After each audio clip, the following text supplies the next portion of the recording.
এই মুহূর্তে আমি দাঁড়িয়ে আছি সীতাপাড়া প্রাথমিক বিদ্যালয়ে। 1995 সালে এই বিদ্যালয়টি স্থাপিত হয়েছিল, কিন্তু দুঃখের বিষয় এই বিদ্যালয়ে কোনো শিক্ষক না থাকার কারণে এবং সার্বিক পরিচালনা না হওয়ার কারণে অথবা সরকারিকরণের অভাবে স্কুলটি বন্ধ হয়ে গেছে। আসুন একটু ভিতরে দেখাই। স্কুলটি বর্তমানে পরিত্যক্ত ভবন, দেখলে বোঝা যাচ্ছে এটা হয়তো বা কোনো একটা শিক্ষক রুম ছিল, বাট এখন ধ্বংসপ্রাপ্ত। এপাশে ক্লাসরুম দেখতে পাচ্ছি। ক্লাসরুমে 3টি কক্ষ এখানে ডিভাইড করা আছে মাঝখানে, এবং টুল টেবিলগুলো এখনো সেভাবেই আছে। এখানে পাহাড়িদের ঐতিহ্যবাহী একটি ছুরি আমি দেখতে পাচ্ছি। দুঃখের বিষয় হচ্ছে আমরা পাহাড়ে সবাই আসি বেড়াতে, এই যে সীতাপাড়া বা সীতা পাহাড়ে আমরা ঘুরতে এসেছি, আজ পর্যন্ত কখনোই দেখিনি এই স্কুলটি নিয়ে কেউ কথা বলতে।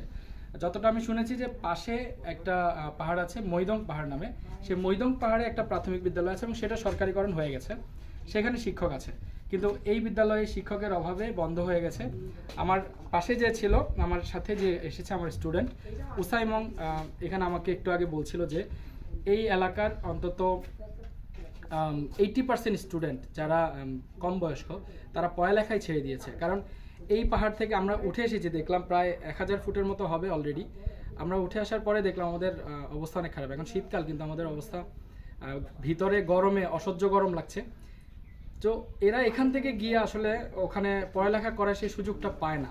তো যার কারণে এখান থেকে খুব কম সংখ্যক, যতটা আমি ওর কাছ থেকে তথ্য পেয়েছি, গত 3 বছরে শুধু একজন ছেলে এখান থেকে সীতাপাহাড় থেকে পাহাড়িকা উচ্চ বিদ্যালয় মানে আমার বিদ্যালয়ে পড়ালেখা করেছিল, এবং এরপর থেকেই আর কেউ এখান থেকে নিচে যেতেই চায় না।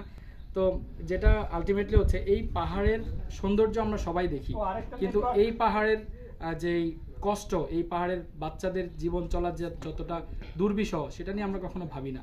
তো আজকে এই সুন্দর পাহাড়টা দেখতে আসলাম, কিন্তু এই স্কুলের অবস্থাটা দেখে আসলে পাহাড়ের যে সৌন্দর্য দেখতে এসেছি, মনটা অতটা ভালো হচ্ছে না।